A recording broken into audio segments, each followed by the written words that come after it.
Hello, welcome to my YouTube channel. My name is Alana and I like to review books on this channel, and I also seem to do what has now kind of culminated into seasonal book hauls. So I am back with another book haul. I'm just going to call this book haul number 4, summer.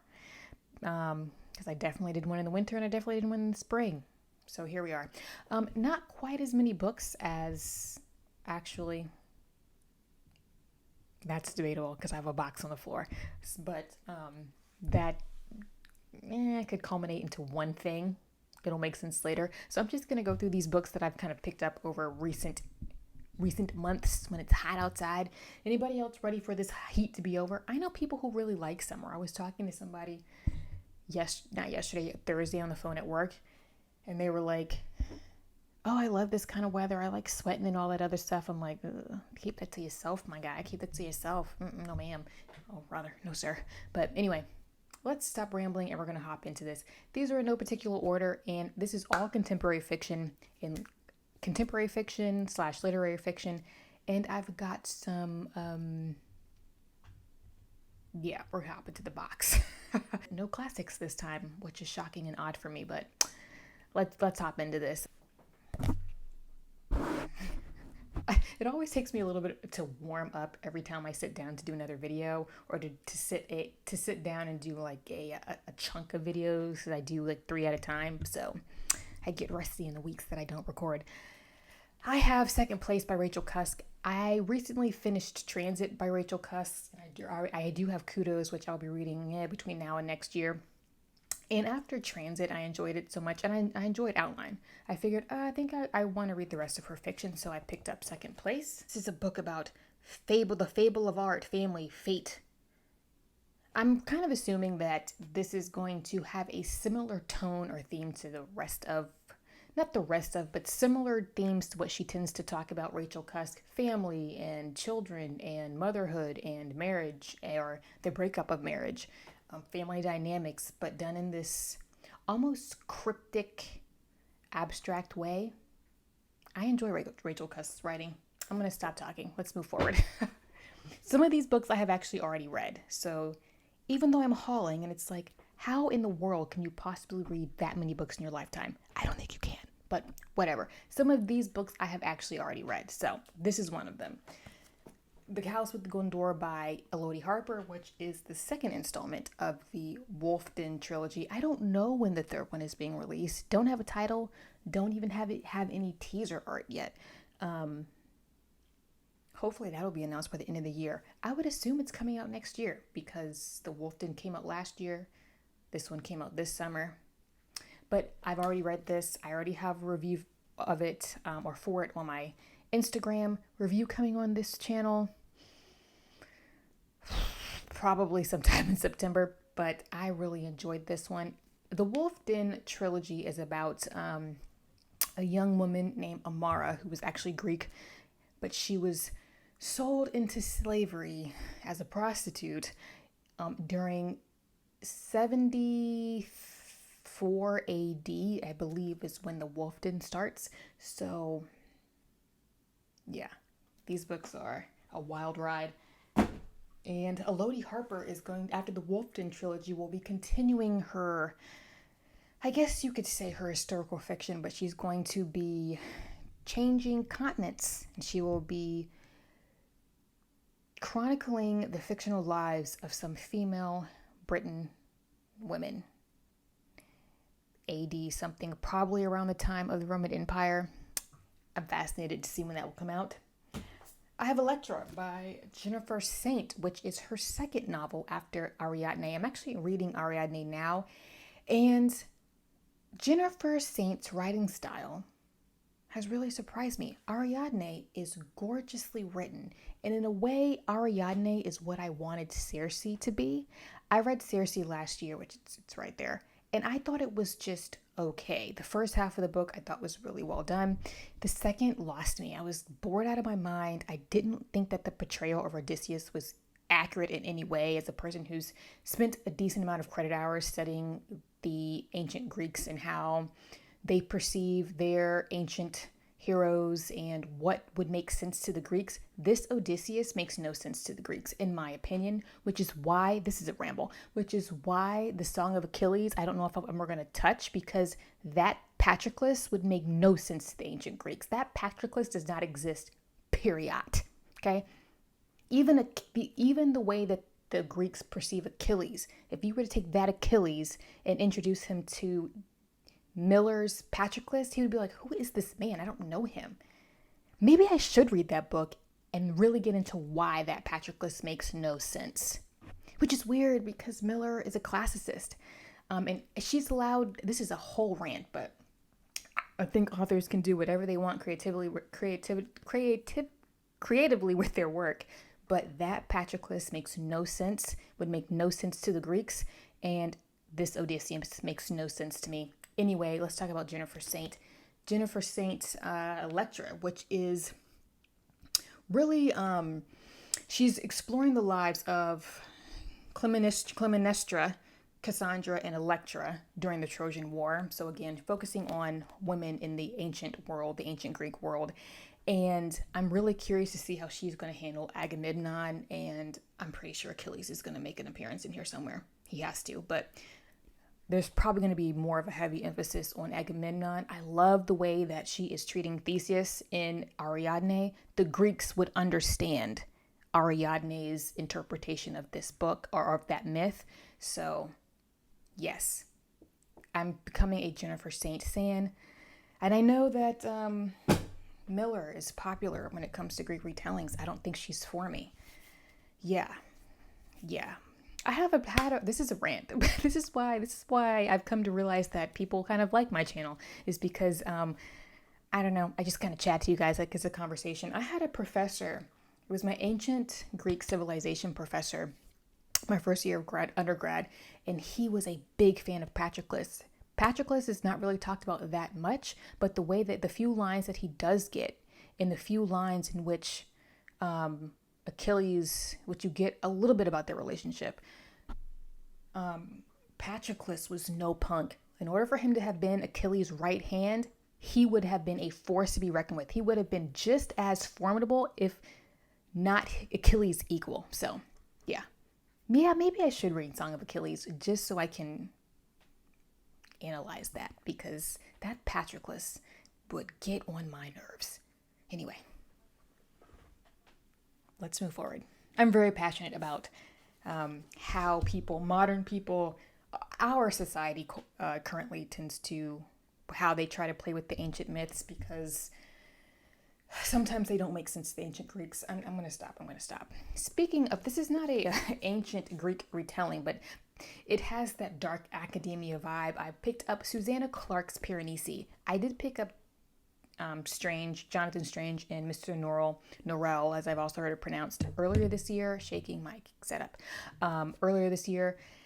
And I decided to snag this one because when I was watching reviews on this book, there were a few themes which are now currently evading me, but that I was like, you know what? I think I would like to explore that myself and see what I pick up on. So I don't even know how do you describe this book? Like, what is the synopsis? So I know we have Piranesi, who lives in this labyrinth of a home, and he's alone, though I kind of get the feeling that he may not be alone, and that there's some secret that's within this realm. I don't know. Is it fantasy? Is it influenced by the myths? What is it? So I'm curious to read this. And this cover is okay to me. I think the hardback cover of the first edition, if they had put that on the paperback, they tweaked the paperback a little bit. That's what I was looking for, but I don't like hardbacks, so this is not a problem, okay? This is not a problem. I'm making a problem that's not a problem. Another one that I've already read, Convenience Store Woman by Sayaka Morata. Slim little book. And I loved this one. I picked this one up again over the past few months, and I just had this sudden urge. I'm going to get this and I want to read it now. I will have a review coming soon. My review, as of this video on Instagram will already be up. So I would anticipate that sometime in September, at the very latest in October, I will be able to get this review up on YouTube. This is a very short novel, somewhat autobiographical, because Morata used to work in a convenience store for 17 years. And in this book, Keiko Furukura, that last name is hard for me to pronounce, has worked in a convenience store for 18 years. And she is a little different. And she doesn't tend to pick up on what is normal in society. Her behavior and the way she communicates and her mannerisms are strange. She doesn't have this desire to be married or have kids, and people think she's weird. But what's so great about the main character is that because she doesn't process human behavior the way that everybody else does, in my opinion, I would say that this character is on the autistic spectrum or the autism spectrum. She is able to objectively kind of analyze how society functions and critique it from this objective standpoint because she processes things differently. So this is a little volume, but it packs a punch. Loved that one. And because I already had a feeling that I was going to like that book when I picked up Earthlings by Sayaka Morata. And I haven't read it yet. Again, not a thick volume at all. Not too many words on a page. But I've heard this is a strange book. But I like strange, so there you go. And I believe that there is a short story collection of Sayaka Morata that, if it's not already out, it should be coming out. My hair is looking crazy. It's humid. What is this one about? I actually don't know. I just picked it up because I was like, I'm probably going to like convenience store woman, so might as well buy this one. What is this about? The title would make you think that it's maybe a little sci-fi or magical realism, but I don't believe that it is. I think that the main character is, you have this idea or this overarching concept of otherworldly beings, but it's not mystical or sci-fi in any way from what I'm interpreting. It's how perhaps people who are already on this planet maybe might not be quite right. That's what I'm picking up on. I have no idea. I really don't. And I'm going to go into that book pretty blindly. I haven't really watched many reviews on it at all. And even the synopsis is pretty cryptic, so. All right, I'm moving along. I have the next two books, again, Japanese authors. I have Breasts and Eggs by Miyeko Kawakami. What a title. Yeah, what a title. I love this cover. I actually, for once, the United States gets a cover I prefer than the British cover. You know, the UK cover has the like a photograph on the top of a one young woman, and then the bottom is pink. I just prefer this this more abstract, if you will, Art Deco kind of copy. I am fascinated by Miyeko Kawakami, and I have been for about at least a year. So I decided to go ahead on and pick up this one, which was the first of her books that was published in English, and then Heaven, which is the second novel of hers that's been published in English. I believe that people have been talking about that over the past year. Finally, the paperback is being released in the United States this month. There was another book that she had that was released this year. I think Heaven was released last year, and I can't remember the name of the other one that was released. Something Night is in the title. Was released this year, but I won't get that one until the paperback is released. I prefer paperbacks, so I'll wait. And because I want this particular edition, I'll wait for the US version to come out. But in Breasts and Eggs, she's really exploring, I believe, a couple of women, and really, or two or three women, and the relationship in a lot of ways that they have with their bodies, or how their bodies are perceived by others.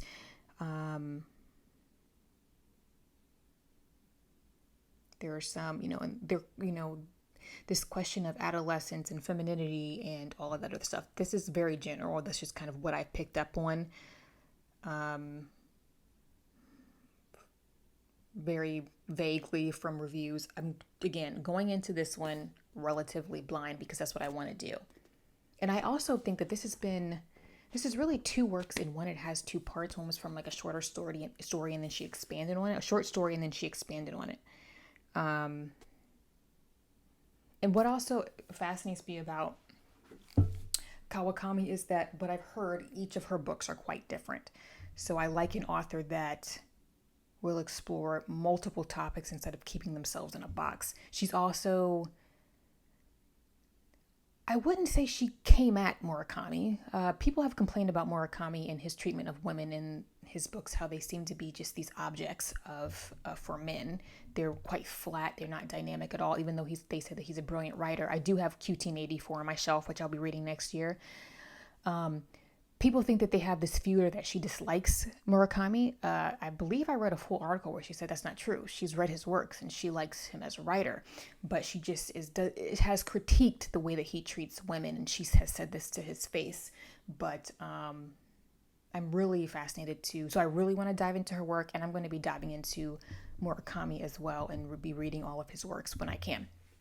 I have another Japanese author, like I said, Hiromi Kawakami. Stop it! I just realized they had the same last name. Cool. Strange Weather in Tokyo. A slim volume. I like this cover, so I got this. I got this particular edition off eBay. eBay. I tracked down this particular cover. There's another one that has this image, but it's blown up and taking up the entire cover. I wanted this one. This is a book about this friendship between a young woman and an older gentleman who was actually her former high school teacher. And so, again, that's pretty much all I know. I've heard that this is an interesting, thought-provoking book, and I will read this when I get the chance to. I feel like this year has been the year of rediscovering my love of Japanese fiction, which I'm going to get into at the very end of this video about why I feel like I got bit by that bug. Because this is not my first foray into Japanese storytelling or fiction. I've been a fan of Japanese fiction since I was a teenager and a preteen, so I'll get into that later. I have Min-Jin Lee's less talked about novel. Those bilabial consonants, B and V, quite similar.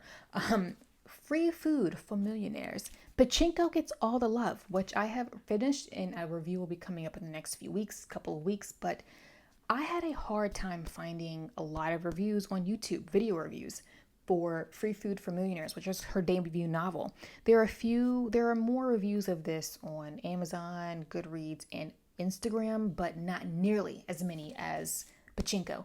So I was like, and this cover has recently been redesigned to match Pachinko better, and I think this is quite the cool, striking cover.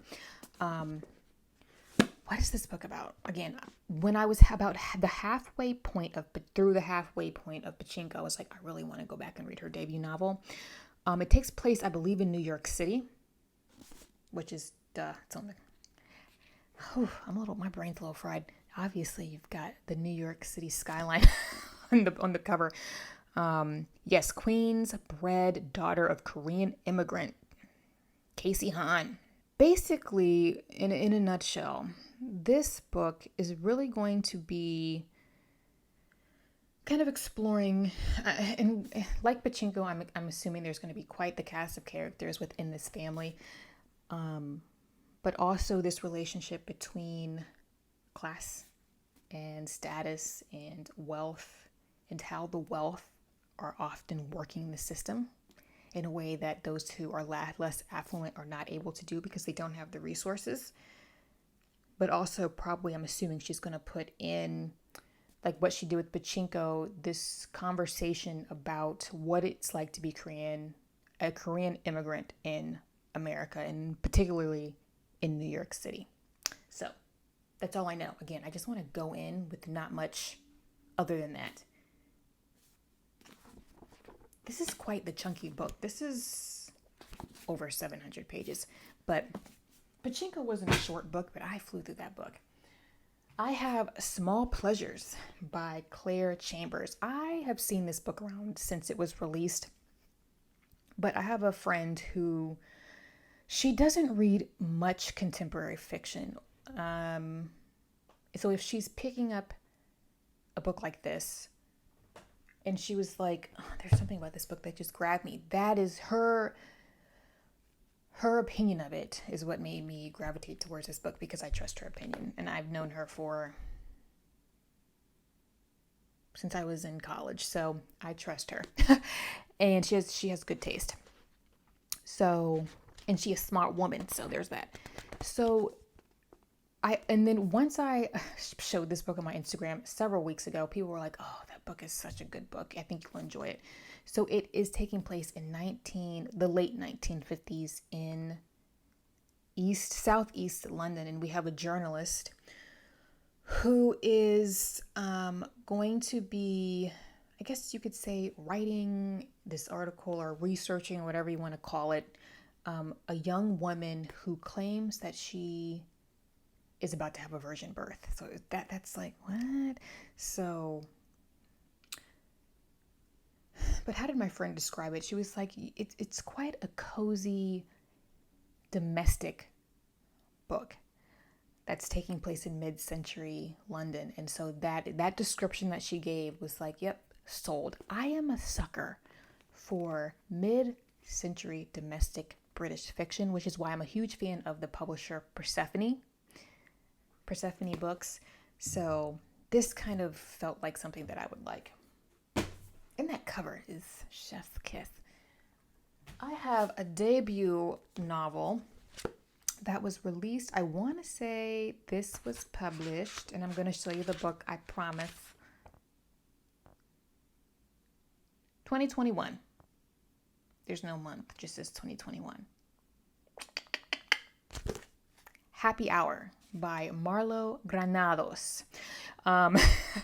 So Happy Hour, this is what sold me on this book. Somebody described this book as Nancy Mitford meets 21st century New York City. And I'm like, sold. We have a story of two young women who go to New York, and they have no money, but they are sitting there working the system, working these relationships around them to have fun through New York. And I believe that there is some tension that pops up between these two young women. And it's just these young 20-somethings just having a blast in New York City. I believe it's written as diary entries. Yes. And so it takes place in the summer. So this would definitely seem more like a summer read. I plan to get to this soon. I just don't know when. I would say probably within the next year or so, or whenever I finally use, like, you know what? I want something that just seems fun, humorous. Maybe there's not something too deep about it, but you know, anytime you describe something as Nancy Mitford-esque, with that kind of really witty, dry humor that's also having this commentary on how people kind of move within society, I'm here for it. And again, I always bring up my millennial fiction reading project. Miss Marlo Granados is a millennial, and this is the debut novel, so I'm slipping her into that project. I promise I will do a video on that one day. I have a lot of videos to do and not enough time. If I had the time, I wish I could post twice a week. I just don't. Maybe one day. I don't have that time right now. I have Sweet Bitter by Stephanie Danler. I have seen this book around for a while. My hair is looking real crazy. I have seen this book around for a while. This title is not new to me, but I have a friend named Anna who posted about this book on Instagram several weeks ago, and she said this book was responsible for getting her out of a several-year reading rut. And so it is the story about a young woman named Tess. She's in her early 20s, and she lands a waitressing job at a pretty upscale New York City restaurant. And so you get these descriptions, from what I've heard, of these really lush descriptions of food and the restaurant life and wine, and mix that in with these messy, if you will, relationships of the staff and her friends at the restaurant. And so it's just I've heard that it's a little wild at times because you've got these young 20-somethings acting up in New York City. If you can tell, I'm also a sucker for narratives that take place in New York City. So I love food. I'm a foodie, and so this book has me at food descriptions. And another reason why I picked this book up is because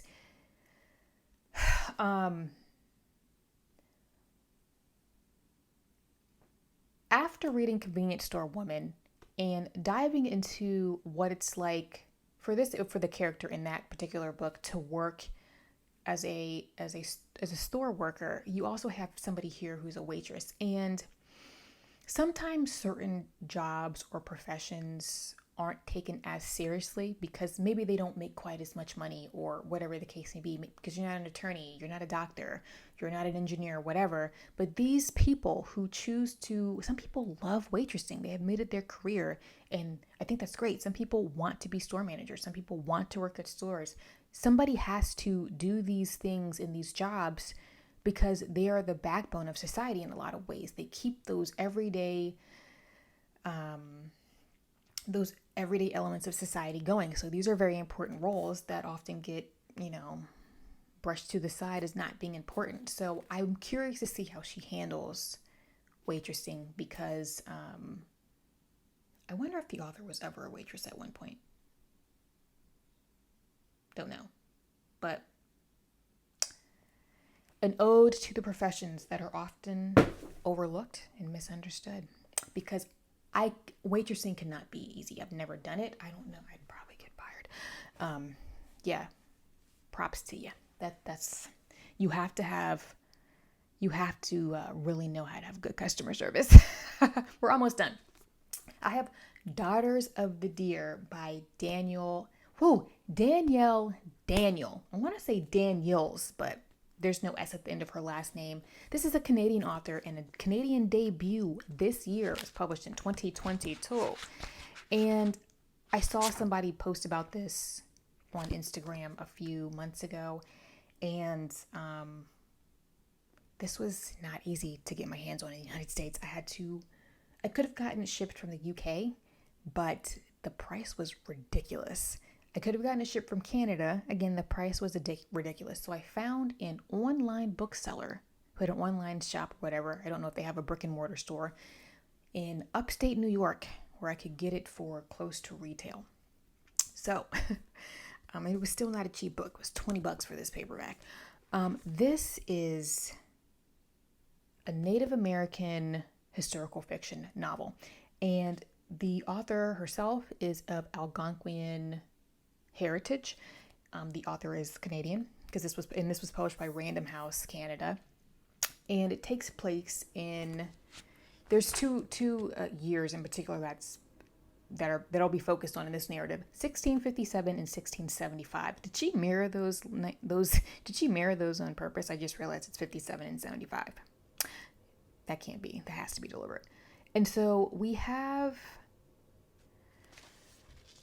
a narrative in a nutshell of this woman, Marie. She's Algonquian, who her husband has passed, and her tribe is kind of pressuring her to marry a Frenchman during a time where the tribe is experiencing a lot of external threats from other tribes and the British. And so a lot of Frenchmen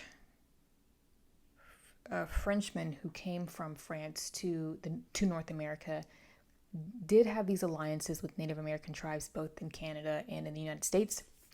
And I'm pretty sure I wouldn't be surprised farther down south as well when you get to South America.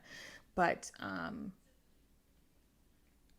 and the tribes would create these alliances with the French in a way to try to preserve their culture, or to keep, maybe the British or the Americans from completely wiping them out. But we can't, the French weren't all, That's a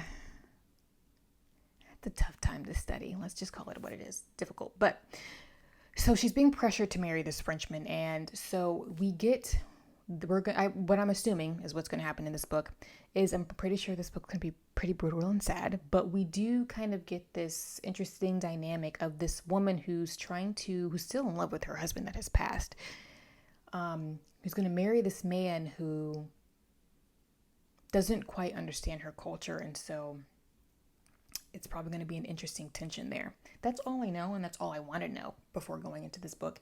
Don't know when I'm going to read this. I would like to get to this book this year. It's a pile of books. I'm hungry. It's a pile of books at my feet. I have another millennial debut. I believe this was published in 2021 by Daisy Lafarge. That's how I would pronounce it. Don't know. Paul. And first of all, this cover is striking. Had to get it shipped from the UK to get this cover, because the US cover I won't feel in. But, and again, I like paperbacks.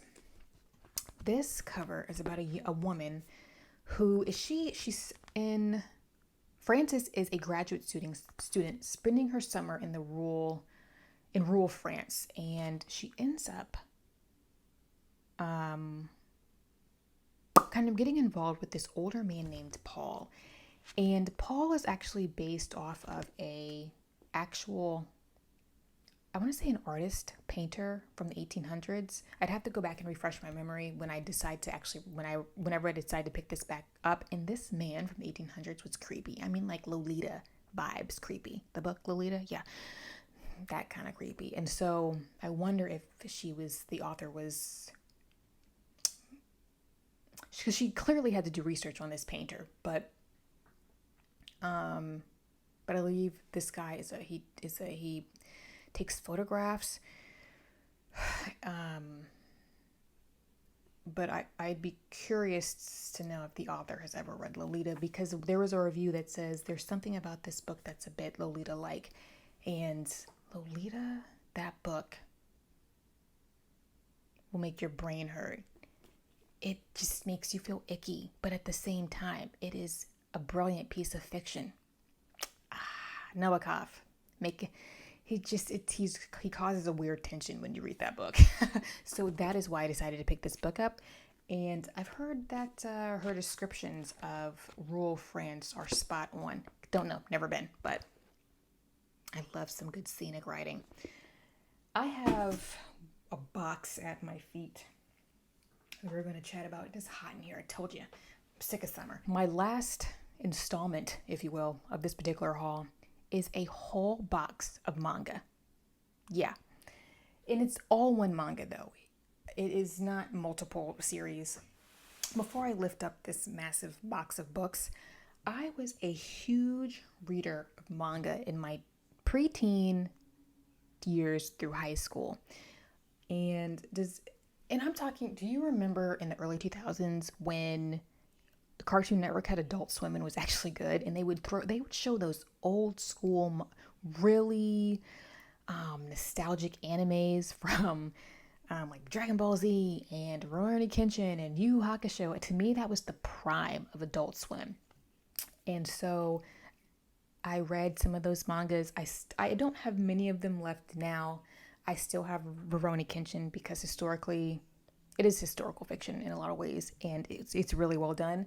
And when I was in high school, there was a manga that was released for the first time in the United States in English. It started getting, I was probably 15 or 16 years old when it started getting released in the United States. Kaze Hikaru by Taeko Watanabe. And it is historical fiction that was also taking place at the same time that Rurouni Kenshin was taking place. And it's about samurai and this girl who goes undercover as a guy as a samurai to avenge the murders of her father and her brother. Let me lift this up.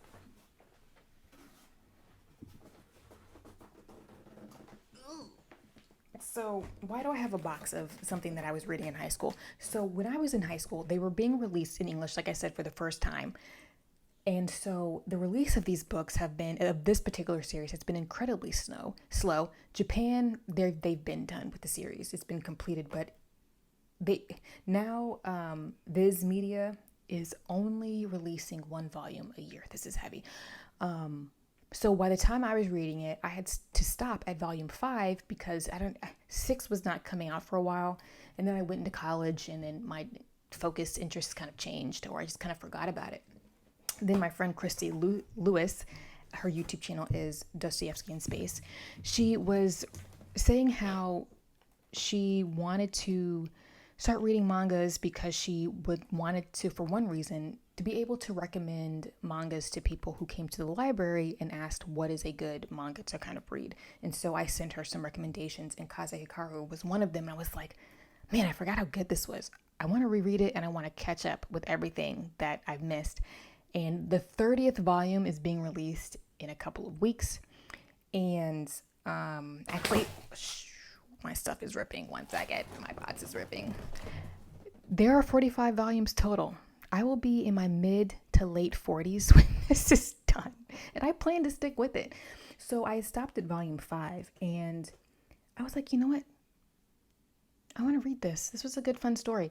And so I was able to find a seller on eBay that had a lot of all the books that I needed that were hard to find.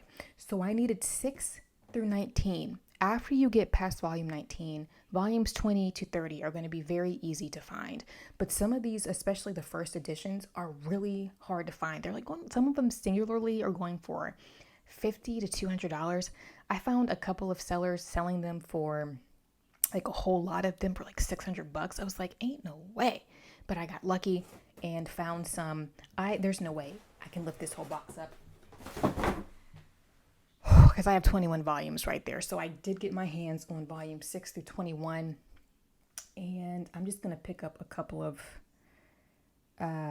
ones at random. I really also enjoy the art of this particular manga. So here are some.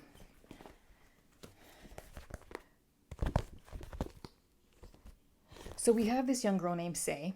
Her undercover name is Kamiya Seizaburo, and you can see this is actually a historical fiction romance, but the romance isn't for a shoujo manga, which shoujo is typically marketed for young teens or older teens or young adults.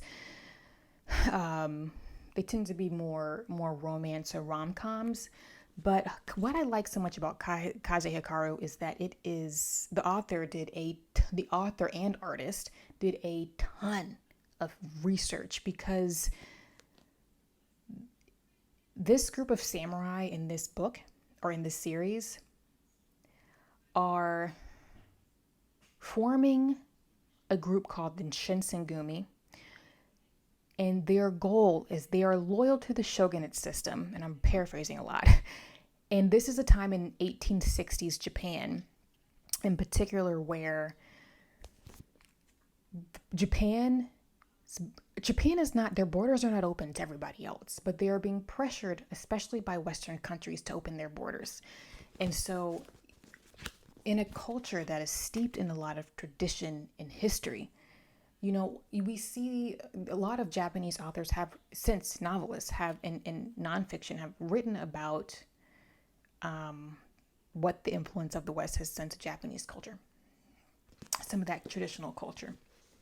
I'm really paraphrasing this a lot, but so this group of samurai are loyal to the shogunate system, and I love a good samurai story, not gonna lie. And so this is Okita Soji, who is an actual samurai in the Shinsengumi, who was a renowned swordsman. And this is our fictional character, Sei. So if you like the basic element of Mulan, but this is nothing like Mulan, right? But she does it without it being cliche. And she initially started pushing this out in the 1990s. And so, of course, we got it in the early 2000s here in the United States. Started getting it in the early 2000s. And the art is so good, and we get there are other characters in this book that were actual historical figures. And she did her research. The relationships, Watanabe, I don't know if it's Bay or B, really nails the nuances of male relationships, because our main character, Say, is really integrated in a culture of men. She's pretending to be a male samurai. She does learn some swordsmanship, but because she's petite and very feminine in her frame, there's only so much power she can really wield with the sword. She can do some damage, but she can't match up to some of these men. She just biologically can't. She's quite a small person. But Okita in the story knows her secret and is willing to keep her secret safe. And there is a bit of a relationship between the two. But the other male relationships are chef's kiss fantastic. So I have been, let me wrap this up. I have been reading it at night, just a couple pages, or not a couple pages, a couple chapters a night in a volume, until I just can't keep my eyes open. And it's funny and it's insightful. And again, the relationship building is really good. And it's a witty, clever way for me to kind of smile before I go to sleep. You know, if you've had a crap day or a stressful day, or you're just tired, I'll read a couple of pages, and it's been nice to revisit something that I really enjoyed in my youth. Also, there are things in this novel, graphic novel series, that I missed a lot when I was a teenager, that being a 30-something, early 30-something, I'm picking up on a lot more. Some of the characters that I thought were kind of not that great, or I just didn't like them, I thought he's mean. I appreciate them now because they are my age now. Like, they're in their 30s. Some of these men in here are in their 30s in the series, and I'm like, no wonder he's so grumpy. I feel that. Yeah. So that was a ramble. Yeah. We're going to wrap this up. But I am not going to count these books, I think, in my final total of the year. I don't know how I'm going to do that. It doesn't take long to go through a graphic novel, but I've been enjoying that. I will say that Kaze Ikaro is rated for older teens. They do rate their mangas at Viz Media, and so I would say definitely older teens to young adults to adults are going to probably appreciate this the most, because of some of the history is a little dense. You have to kind of do some background research to really understand the complexities of it. That's why I kind of appreciate it even a little bit more than I when I was a wee bairn. We're done. This was my haul. I don't anticipate myself, actually, and I mean it this time, buying a lot more books between now and the end of the year, because there's nothing else I have my eyes on. Lapvana, I'm going to wait for the paperback to come out tomorrow and tomorrow and tomorrow. Somebody recommended to me, whose opinion I trust. I'm going to wait for the paperback to come out, so it might be at least another year. There's maybe 3 books I have my eyes on between now and the end of the year, and that is it. I'm going to wrap this up. Thank you for watching this appallingly long video. My next few reviews, or few videos, will definitely be reviews. So I will catch you guys in the next one.